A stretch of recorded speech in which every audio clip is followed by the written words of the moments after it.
और अपने गिरेबान में देखें, झांकें कि वो क्या कर रहे थे जब एक बार छोड़े, एक बार फिर पकड़े, फिर एक बार छोड़े। उनका चरित्र क्या है भाई? अब किसके चरित्र पर क्वेश्चन उठा रहे हैं? उनका चरित्र क्या है? अब फिर लेने के लिए तैयार है, किसी तरह तोड़ने के लिए तैयार है। यही तो चरित्र है। प्रजातंत्र में इस तरह की जो गतिविधियां हैं वो सिर्फ सत्ता लोलुप प्रवृत्ति का हिस्सा हो सकती है और कुछ नहीं। भाजपा क्यों परेशान है इन बातों से?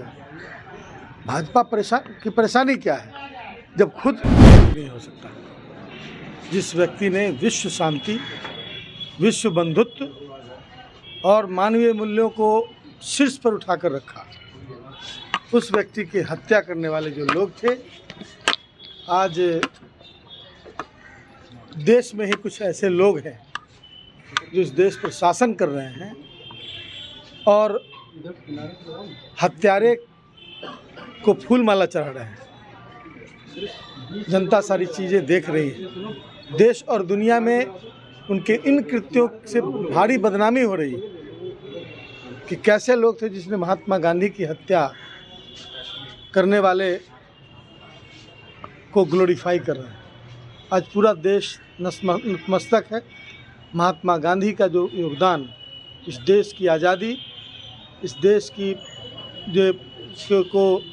के शासन प्रशासन की व्यवस्था में जो उच्च मूल्यों को स्थापित करने का जो की प्रेरणा थी, इसके लिए पूरा देश नतमस्तक है।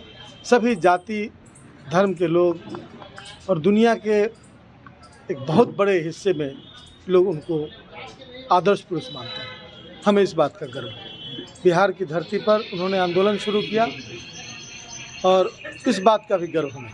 बीजेपी कार्यालय के बाहर एक पोस्टर लगाया गया है, वो हिंदू धर्म को मानने वाले हैं और महागठबंधन के जो लोग हैं वो अन्य धर्म को मानने वाले हैं और हिंदू धर्म को अपमान करते हैं। हिंदू धर्म उनकी बपौती है क्या? मैंने हम लोग ने पूरे दुनिया और देश में जो लोग रह रहे हैं, किसी की बपौती है हिंदू धर्म? इस पर क्या जवाब देना है? ऐसे लोग जो संकीर्णता के दौर से गुजर रहे हैं, जिन्होंने देश के, अब बताइए ना, आज महात्मा गांधी का जन्मदिन है, महात्मा गांधी का चश्मा लेके सफाई अभियान चला रहे हैं और गोडसे की पूजा कर रहे हैं। आज इस अवसर पर हम महात्मा गांधी के सामने नतमस्तक हैं, उनके विचारों के सामने।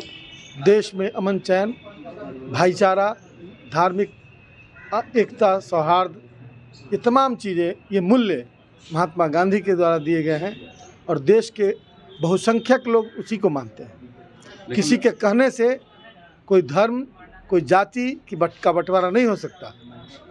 यह भावना पूरे देश की एकता का जो भावना है, सभी धर्मों को मिलाकर है।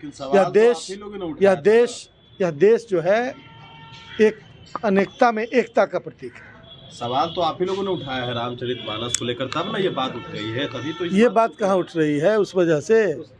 ये तो उन लोगों का चरित्र पहले से वैसा रहा है। रामचरितमानस की या किसी भी ग्रंथ की व्याख्या इस वैज्ञानिक युग में नहीं होगी तो किस युग में होगी? और ये व्याख्या किसी भी ग्रंथ और धर्म के जो दस्तावेज हैं, उनकी व्याख्या भारत के संविधान की खूबसूरती है और अभिव्यक्ति का अधिकार हर व्यक्ति को है। इसी बात पर तो चर्चा हुई है। अच्छा, नीतीश कुमार आज कहे हैं कि हमारे भाजपा क्यों परेशान है इन बातों से? भाजपा परेशानी क्या है जब खुद एक विचार, जिस कट्टरपंथी विचार को लेकर चल रही है, उसकी वजह से उनका साथ लोग छोड़ रहे हैं, तो फिर वहाँ लटके हुए क्यों हैं? क्यों उस बात पर बार बार चर्चा करते हैं? और अपने गिरेबान में देखें, झांकें कि वो क्या कर रहे थे जब एक बार छोड़े, एक बार फिर पकड़े, फिर एक बार छोड़े। उनका चरित्र क्या है भाई? अब किसके चरित्र पर क्वेश्चन उठा रहे हैं? उनका चरित्र क्या है? अब फिर लेने के लिए तैयार है, किसी तरह तोड़ने के लिए तैयार है। यही तो चरित्र है। प्रजातंत्र में इस तरह की जो गतिविधियां हैं वो सिर्फ सत्ता लोलुप प्रवृत्ति का हिस्सा हो सकती है और कुछ नहीं। उनका कहना है कि जिन पे कार्रवाई कौन तरीका है यार लोगों लगावे का? नीतीश कुमार को कहा जा रहा है कि वोट ट्रांसफर करवाने में जीरो हो गए हैं, कुछ नहीं है, कोई शक्ति नहीं है। अरे कौन कह रहा है, क्या कर रहा है, मैंने देखा नहीं है। इसकी ताकत आने वाले चुनाव में आप देख लीजिएगा, इस महागठबंधन की ताकत को। बोलने वाले को बोलने दीजिए।